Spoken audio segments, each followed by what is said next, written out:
Friend, ration ಅಕ್ಕಿಲಿ ನಾನು ಇಡ್ಲಿ ಮಾಡ್ತಾಯಿದ್ದೀನಿ. ಅದಕ್ಕೆ ಏನೇನು ಬೇಕು ಅನ್ನೋದನ್ನು ನೋಡೋಣ. ಆಮೇಲೆ ಅದ್ರ ಮೆಜರ್ಮೆಂಟಲ್ಲೇ ನಾವು ಹಾಕಿದ್ರೇ ಇಡ್ಲಿ ಚೆನ್ನಾಗಿ ಬರೋದು. ನಾನು ಅದ್ರ ಮೆಜರ್ಮೆಂಟಿಗೆ ಈ ಲೋಟದಲ್ಲಿ 3 ಲೋಟ ಅಕ್ಕಿ ಹಾಕ್ಕೊಂಡಿದ್ದೀನಿ. ಆಮೇಲೆ ಏನೇ ನಾವು ಹಾಕಿ ಮೆಜರ್ಮೆಂಟ್ ಹಾಕಿದ್ಮೇಲೆ ಚೆನ್ನಾಗಿ ಅದನ್ನು ವಾಶ್ ಮಾಡಿದ್ರೆ ಇಟ್ಕಿರುತ್ತೆ. ಓಕೆನಾ ಫ್ರೆಂಡ್ಸ್? ನೆಕ್ಸ್ಟ್ ನಾವು ಉದ್ದಿನಬೇಳೆ ಹಾಕ್ಕೊಬೇಕು. 3 ಲೋಟ ಅಕ್ಕಿಗೆ ಉದ್ದಿನಬೇಳೆ ನೋಡಿ ಅದೇ ಲೋಟದಲ್ಲಿ ಹಾಕ್ಕೊಂಡಿದ್ದೀನಿ. ಆದರೂ ತುಂಬ ಹಾಕ್ಕೊಂಡಿಲ್ಲ, ಅದರಲ್ಲಿ ಸ್ವಲ್ಪ ಕಡಿಮೆ ಮಾಡ್ಕೊಂಡಿದ್ದೀನಿ.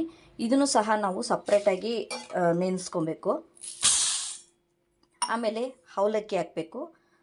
ಇದರಲ್ಲಿ ಅರ್ಧ ಹಾಕಬೇಕು. ಫ್ರೆಂಡ್ ನೋಡಿ, ನಾನು ಅರ್ಧ ಹಾಕ್ಕೊಂಡಿದ್ದೀನಿ ಅವಲಕ್ಕಿ. ಇದನ್ನು ಸಹ ಇದರೊಳಗಡೆ ಹಾಕೋತಾ ಇದ್ದೀನಿ. ಆಮೇಲೆ ನಾವು ಸಬ್ಬಕ್ಕಿ ಹಾಕ್ಕೋಬೇಕು. ಸಬ್ಬಕ್ಕಿನೂ ಅಷ್ಟೇ ಅರ್ಧ ಹಾಕ್ಕೋಬೇಕು. ದಪ್ಪದು ಸಬ್ಬಕ್ಕಿ ಅರ್ಧ ಹಾಕ್ಕೊಂಡಿದ್ದೀನಿ. ಇದನ್ನು ಸಪ್ರೇಟ್ ನೋಡಿ, ದಪ್ಪದ್ದು ಸಬ್ಬಕ್ಕಿ ತೊಗೊಂಡಿದ್ದೀನಿ. ಅರ್ಧ ಅವಲಕ್ಕಿ, ಅರ್ಧ ಸಬ್ಬಕ್ಕಿ ತೊಗೊಂಡಿದ್ದೀನಿ. ಇದನ್ನು ಸಹ ನಾನು ನೆನೆ ಹಾಕ್ತಾ ಇದ್ದೀನಿ. ಬಟ್ ಈಗ 4 ಸಹ ನಾನು ಅಳತೆ ಮಾಡಿ ಹಾಕಿದ್ದೀನಿ. 3 ಲೋಟ ಅಕ್ಕಿ, 1/2 ಲೋಟ ಅಷ್ಟು ಇದರಲ್ಲಿ ಕಡಿಮೆ ಹಾಕಿದ್ದೀನಿ ಉದ್ದಿನಬೇಳೆ, ಅರ್ಧ ಅವಲಕ್ಕಿ, ಅರ್ಧ ಸಬ್ಬಕ್ಕಿ. ಈ ಲೋಟದಲ್ಲಿ, ಒಂದೇ ಲೋಟದಲ್ಲಿ ನೀವು ಅಳತೆ ಮಾಡ್ಕೊಬೇಕು. ಇವಾಗ ಇದನ್ನು ನಾವು ಚೆನ್ನಾಗಿ ತೊಳ್ಕೊಬೇಕು ಫ್ರೆಂಡ್ಸ್. ಎಷ್ಟು ನಾವು ಚೆನ್ನಾಗಿ ತೊಳ್ಕೊತೀವೋ ಅಷ್ಟು ಚೆನ್ನಾಗಿ ಇಡ್ಲಿ ವೈಟಾಗಿ ಬರುತ್ತೆ. ಇದನ್ನು ಫಸ್ಟು ವಾಶ್ ಮಾಡ್ಕೊಂಬರೋಣ. ಫ್ರೆಂಡ್, ಎಲ್ಲನೂ ಚೆನ್ನಾಗಿ ತೊಳೆದು ಮಡಗಿದ್ದೀನಿ. ಇವಾಗ ಇದಕ್ಕೆ ನಾವು ನೀರು ಹಾಕ್ಕೊಬೇಕು. ನೀರು ಹಾಕೊಳ್ಳೋಣ. ಮಿನಿಮಮ್ ನಾನು 8 ಅವರ್ ನೆನೆಸ್ತೀನಿ ನಾನು. ಇವಾಗ ಟೈಮ್ ಎಷ್ಟು? 12ವರೆಗೆ ನೆನೆ ಹಾಕ್ತಾಯಿದ್ದೀನಿ. ನಾನು ಮಿನಿಮಮ್ಮು 7-8 ಗಂಟೆಗೆ ನಾನು ಆಡಿಸ್ಕೊತೀನಿ. ಓಕೆನಾ ಫ್ರೆಂಡ್ಸ್? ಎಲ್ಲ ನೀರು ಹಾಕಿದ್ದೀನಿ. ಇದು ಚೆನ್ನಾಗಿ ನೆನಿಬೇಕು. ನಾನು ಒಂದು 8 ಗಂಟೆ ಅಷ್ಟೊತ್ತಿಗೆ ಆಡಿಸ್ಕೊತೀನಿ. ನಾನು ಟೈಮಿಂಗ್ಸು ಸಹ ಹೇಳ್ತಾ ಇದ್ದೀನಿ, ಯಾಕೆಂದರೆ ನಿಂಗೆ ಇಷ್ಟು ಅವರ್ ಅಂತ ನಿಮಗೂ ಗೊತ್ತಾಗಬೇಕಲ್ಲ, ಅದಕ್ಕೆ ನೋಡಿ. ಓಕೆ, ಆಡಿಸಿದ್ಮೇಲೆ ನೆಕ್ಸ್ಟ್ ಆಪ್ಷನ್ ನಾನು ತೋರಿಸ್ತೀನಿ. ಫ್ರೆಂಡ್, ಎಲ್ಲ ಇಡ್ಲಿಗೆಲ್ಲ ನೆನೆ ಹಾಕಿದ್ದು. ಇವಾಗ ಎಲ್ಲ ಇದನ್ನು ರುಬ್ಕೊಳ್ಳೋಣ. ಫಸ್ಟ್ ಅಕ್ಕಿ ರುಬ್ಕೊಳ್ಳೋಣ. ಆಮೇಲಿಂದ ಉದ್ದಿನಬೇಳೆ ಆದಮೇಲೆ ಸಬ್ಬಕ್ಕಿ, ಏಲಕ್ಕಿ, ಇದು ಅವಲಕ್ಕಿ ರುಬ್ಕೊಳ್ಳೋಣ. ಫ್ರೆಂಡ್, ಜಾರ್ ಒಳಗಡೆ ನಾನು ಹಳ್ಳುಪ್ಪು ಹಾಕೋತಾ ಇದ್ದೀನಿ. ಈಗಲೇ ರುಬ್ಕೊಂಡು ಒಂದು ಸ್ವಲ್ಪ ಹಳ್ಳುಪ್ಪು ಹಾಕೋತಾ ಇದ್ದೀನಿ. ಈಗ ರುಬ್ಕೊಳ್ಳೋಣ. ನೋಡಿ ಫ್ರೆಂಡ್ಸ್, ಇಡ್ಲಿ ಸಂಪನ್ನ ಆಡಿಸಿದ್ದೀನಿ ಚೆನ್ನಾಗಿ. ಇದನ್ನು ಮಿಕ್ಸ್ ಮಾಡ್ಕೋಬೇಕು. ಮಿಕ್ಸ್ ಮಾಡಿ ಇದನ್ನು ಮುಚ್ಚಿ ಇಟ್ಬಿಡಬೇಕು. ಬೆಳಗ್ಗೆಗೆ ಚೆನ್ನಾಗಿ ಹುಳಿ ಬಂದಿರುತ್ತೆ. ನೋಡಿ, ಚೆನ್ನಾಗಿ ಎಲ್ಲ ಮಿಕ್ಸ್ ಮಾಡಿದ್ದೀನಿ. ನಾನು 2:15 ಅಷ್ಟೊತ್ತಿಗೆ ನಾನು ಹಾಕಿದ್ದು. 8 ಗಂಟೆಗೆ ನಾನು ಆಡಿಸಿದ್ದೀನಿ. ಇದು ಬೆಳಗ್ಗೆಗೆ ಹುಳಿ ಬಂದಿರುತ್ತೆ. ಇದ್ರ ಜೊತೆಗೆ ನಾವು ಚಟ್ನಿನೂ ಸಹ ಆಡಿಸ್ಕೊತೀನಿ. ಅದೇಗೆ ಅಂತ ಹೇಳ್ತೀನಿ ಫ್ರೆಂಡ್ಸ್. ಓಕೆನಾ ಫ್ರೆಂಡ್? ಇಡ್ಲಿಗೆ ಉನಿ ಹಾಕಿ ಆಡಿಸಿ ಎಲ್ಲ ಮಾಡಿದ್ದು. ಬಟ್ ಇದು ಹುಳಿ ಬಂದಿದೆ ನೋಡಿ, ಯಾವ ಥರ ಆಗಿದೆ, ಹುಳಿ ಬಂದಿದೆ. ಇದನ್ನು ನಾವು ಮಿಕ್ಸ್ ಮಾಡ್ಕೋಬೇಕು. ಮಿಕ್ಸ್ ಮಾಡೋದಕ್ಕೆ ಏನೇನು ಬೇಕು ಅನ್ನೋದು ಹೇಳ್ತೀನಿ ನೋಡಿ. ಇದನ್ನು ಚೆನ್ನಾಗಿ ಮಿಕ್ಸ್ ಮಾಡಿಕೊಂಡು, ಉಪ್ಪೆಲ್ಲ ನೆನೆನೇ ಹಾಕಿದ್ದು. ಇದನ್ನು ಒಂದು ಸಪ್ರೇಟು ಮಡಿಕೋಬೇಕು. ಸಪ್ರೇಟಾಗಿ ಒಂದು ಬೋಸಿಲಿ ಫ್ರಿಜ್ಜು ಮಡಿಕೋಬೇಕು. ಅದಾದಮೇಲೆ ಮಿಕ್ಕಿದ್ದಕ್ಕೆ ಸ್ವಲ್ಪ ಸೋಡಾ ಹಾಕಿ ಮಿಕ್ಸ್ ಮಾಡಬೇಕು. ಫ್ರೆಂಡ್ ನೋಡಿ, ಒಂದು ಸ್ವಲ್ಪ ಹಾಕ್ಕೊಂಡಿದ್ದೀನಿ ನಾನು. ಆಲ್ಮೋಸ್ಟು ಹುಳಿ ಬಂದಿರೋದನ್ನು ಸಪ್ರೇಟಾಗಿ ಎತ್ಕೊಂಡು ಫ್ರಿಜ್ಜಿಗೆ ಮಡುವಂಥದ್ದನ್ನು ಸೋಡಾ ಹಾಕಿಲ್ಲ, ಹಾಗೆ ಮಡಗ್ತಾ ಇದ್ದೀನಿ. ಇದಕ್ಕೆ ನಾನು ಇವಾಗ ಸೋಡಾ ಹಾಕೋತಾ ಇದ್ದೀನಿ. ಈಗ ಮಾಡೋದಕ್ಕೆ ಸ್ವಲ್ಪ ಹಾಕ್ಕೊಂಡಿದ್ದೀನಿ. ಇದನ್ನು ಚೆನ್ನಾಗಿ ನಾವು ಮಿಕ್ಸ್ ಮಾಡ್ಕೋಬೇಕು. ರೇಷನ್ ಅಕ್ಕಿಲಿ ಮಾಡ್ತಾ ಇರೋದು. ಫ್ರೆಂಡ್, ಕೆಲವ್ರಿಗೆ ಇಡ್ಲಿ ಕುಕ್ಕರ್ ಇರಲ್ಲ, ಆದರೆ ಕುಕ್ಕರಲ್ಲೇ ಮಡಗಿಬಿಟ್ಟು ಇದು ಒಂದು ಸ್ವಲ್ಪ ಹಾಕಿಬಿಟ್ಟು ಇದಕ್ಕೆ ಒಂದು ಸ್ವಲ್ಪ ಹುಣಸೆಹಣ್ಣು ಹಾಕ್ಕೊಳ್ಳಿ. ಬಟ್ ಇದನ್ನು ಹಿಟ್ಟು ಚೆಕ್ ಮಾಡಿ, ನೀರು ಮೇಕೆ ಬರಬಾರ್ದು, ಒಂದು ಸ್ವಲ್ಪ ಕೆಳಗಡೆ ಇರಬೇಕು. ಇದು ಚೆಕ್ ಮಾಡಿದ್ಮೇಲೆ ನಾವು ಮಿಕ್ಕಿದ್ದಕ್ಕೆ ಇಡ್ಲಿ ಹಾಕಿ ರೆಡಿ ಮಾಡಿ ಹಾಕಬೇಕು. ಈಗ ಇದು ನಾನು ಗ್ಯಾಸ್ ಹಚ್ತಾ ಇದ್ದೀನಿ.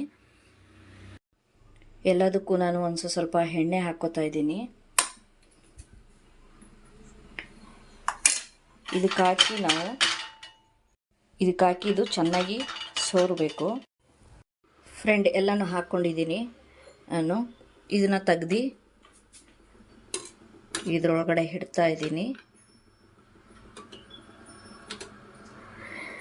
ಇದಕ್ಕೆ ಏನಪ್ಪ ಮುಚ್ಚೋದು ಅಂತ ಟೆನ್ಷನ್ ಬೇಡ, ಹೇಳ್ತೀನಿ. ನಾನು ಆಗಲೇ ಹೇಳ್ದಂಗೆ ಕುಕ್ಕರಲ್ಲೇ ಇಟ್ಟಿದ್ದೀನಿ. ಯಾಕೆಂದರೆ ಕೆಲವರೆಲ್ಲ ಇಡ್ಲಿ ಪಾತ್ರೆ ಇರಲ್ಲ, ಸಪ್ರೇಟ್ ಇರುತ್ತೆ. ಅದಕ್ಕೆ ನಾನು ಈ ಥರ ಇಟ್ಟಿದ್ದೀನಿ. ಗ್ಯಾಸ್ ಹಚ್ಚಿದ್ದೀನಿ. ಮೀಡಿಯಮ್ ಮೇಲೆ ಇಟ್ಕೊಬೇಕು ನೀವು. ಆಮೇಲೆ ನೋಡಿ, ಬೋಸಿ ಇರುತ್ತಲ್ಲ, ಇದರ ಅಳತೆಗೆ ಬೋಸಿ ಇರುತ್ತೆ. ಈ ಬೋಸಿನ ಮುಚ್ಚಿ ಸಾಕು, ಇನ್ನೇನು ಬೇಡಿ. ನೋಡಿ, ಈ ಬೋಸಿ ಮುಚ್ಕೊಳ್ಳಿ. ಅದು ಒಂದು 20-30 ನಿಮಿಷ ಆದಮೇಲೆ ನೋಡಿ, ಓಕೆನಾ ಫ್ರೆಂಡ್? ಹೇಗಾಗಿದೆ ಅಂತ ನೋಡೋಣ. ಇದನ್ನು ಓಪನ್ ಮಾಡೋಣ ಈಗ. ಫ್ರೆಂಡ್, ಕೈನ ಒಂದು ಸ್ವಲ್ಪ ಒದ್ದೆ ಮಾಡ್ಕೊಳ್ಳಿ. ಹೀಗೆ ಈ ಥರ ನೋಡಿ ಚೆನ್ನಾಗಿ ಬೆಂದಿದೆ, ಅಂಟುತ್ತಿಲ್ಲ. ಇದನ್ನು ತೆಗಿಯೋಣ. ನೋಡಿ, ಇದನ್ನು ಒಂದೊಂದಾಗಿ ಸೈಡಿಗೆ ಎತ್ತಿಬಿಡೋಣ. ಎತ್ತಿ ಇದು ಹಾರದ ಮೇಲೆ ತೆಗೆದ. ನೋಡಿ, ನಾನು ಈಗ ಆರಿದೆ ಇದು. ಈಗ ನಾನು ಈ ಸ್ಪೂನಲ್ಲಿ ತೆಗಿತಾ ಇದ್ದೀನಿ. ಫ್ರೆಂಡ್ ನೋಡಿ, ಇದನ್ನು ಬಿಡಿಸಿದ್ದೀನಿ, ಮೆತ್ತಗಿದೆ. ಆದರೆ ಚಟ್ನಿಗಂತೂ ತುಂಬ ಚೆನ್ನಾಗಿರುತ್ತೆ. ಈಗ ಚಟ್ನಿಗೆ ಏನೇನು ಬೇಕು ಅನ್ನೋದನ್ನು ನಾನು ಹೇಳ್ತೀನಿ, ಬನ್ನಿ. ಇಡ್ಲಿಗೆ ಚಟ್ನಿ ಮಾಡ್ತಾ ಇರೋದು ಫ್ರೆಂಡ್.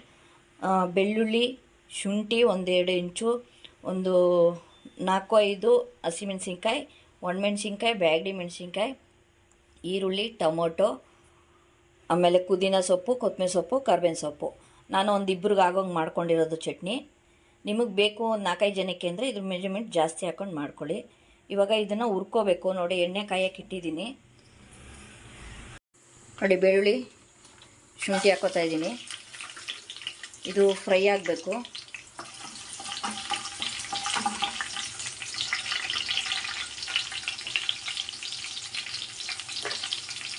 ಆಮೇಲೆ ಈರುಳ್ಳಿ ಹಾಕೋತಾ ಇದ್ದೀನಿ. ಇದು ಅಷ್ಟೇ ಫ್ರೈ ಆಗಬೇಕು ಚೆನ್ನಾಗಿ. ನೋಡಿ, ಹಸಿಮೆಣಸಿನ್ಕಾಯಿ, ಬ್ಯಾಡಗಿ ಮೆಣಸಿನ್ಕಾಯಿ, ಒಣಮೆಣಸಿನ್ಕಾಯಿ ಹಾಕ್ಕೊಂಡಿದ್ದೀನಿ. ಇದು ಅಷ್ಟೇ ಚೆನ್ನಾಗಿ ಫ್ರೈ ಆಗಬೇಕು. ಟೊಮೊಟೊ ಹಾಕೋತಾ ಇದ್ದೀನಿ.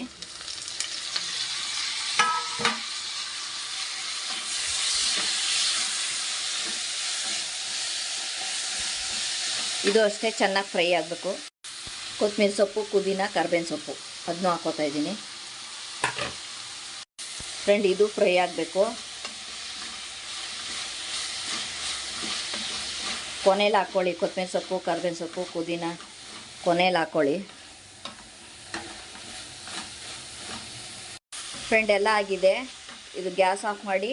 ಇದು ಒಂದು ಸ್ವಲ್ಪ ತಣ್ಣಗಾಗಬೇಕು. ತಣ್ಣಗಾದ್ಮೇಲೆ ರುಬ್ಕೋಬೇಕು. ಫ್ರೆಂಡ್, ಇದನ್ನು ಜಾರ್ ಒಳಗಡೆ ಹಾಕ್ಕೊಳ್ಳಿ. ಜಾರ್ ಒಳಗಡೆ ಹಾಕ್ಕೊಂಡಿದ್ದೀನಿ. ಇದಕ್ಕೆ ಒಂದು ಸ್ವಲ್ಪ ನೀರು ಹಾಕ್ಕೊಂಡು ಮಿಕ್ಸ್ ಮಾಡಿಕೊಂಡು ಜಾರ್ ಒಳಗಡೆ ಹಾಕ್ಕೊಂಡು ರುಬ್ಕೊಳ್ಳಿ. ಫ್ರೆಂಡ್, ಜಾರ್ ಒಳಗಡೆ ಹಾಕ್ಕೊಂಡಿದ್ದೀನಿ. ರುಚಿಗೆ ತಕ್ಕಷ್ಟು ಉಪ್ಪು ಹಾಕ್ಕೊಳ್ಳಿ. ನೋಡಿ, ಹಾಕ್ಕೊಂಡಿದ್ದೀನಿ. ಈಗ ಇದನ್ನು ರುಬ್ಕೋಬೇಕು. ಫ್ರೆಂಡ್, ಚಟ್ನಿನೂ ರೆಡಿ ಆಯಿತು, ಇಡ್ಲಿನೂ ರೆಡಿ ಆಯಿತು. ನೋಡಿ, ನಾನು ಮಾಡಿರೋದಂಗೆ ಇಡ್ಲಿ ಚಟ್ನಿ ಮಾಡಿ ತುಂಬ ಚೆನ್ನಾಗಿರುತ್ತೆ ಟೇಸ್ಟು. ಒಂದು ಸಲ ಟ್ರೈ ಮಾಡಿ, ಲೈಕ್ ಕೊಡಿ, ಸಬ್ಸ್ಕ್ರೈಬರ್ ಆಗಿ ಸಪೋರ್ಟ್ ಮಾಡಿ.